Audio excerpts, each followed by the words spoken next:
Hello everyone, ayan dito po ako sa airplane papunta ng Bangkok, Thailand. Suvarnabhumi Airport is the main international airport serving in Bangkok, Thailand. Guys, takot ako sa ahas kaya nang makita ko to, nagulat talaga ako. Pero dahil marami ang nagbibideo, nakigaya-gaya na lang din ako. So ayan guys, ang haba-haba niya, grabe. Hindi ko siya mapicturean ng buo. Hindi ko siya mabideo din ng buo. Kasi napakahaba. Ang layo ng nalakad ko pero napakahaba talaga niya. Grabe. Tapos ang dami ko pang luggage. Ang dami kong hila-hila.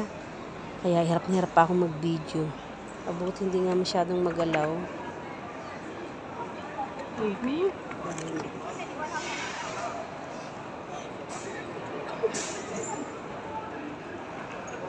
Tingnan nyo guys yung mukha niya, oh.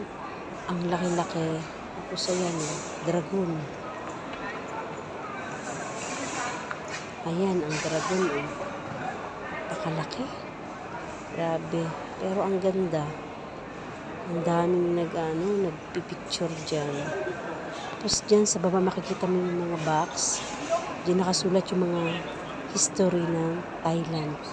Gusto ko pang magbasa kaya lang naisip ko baka maiwanan ako ng eroplano.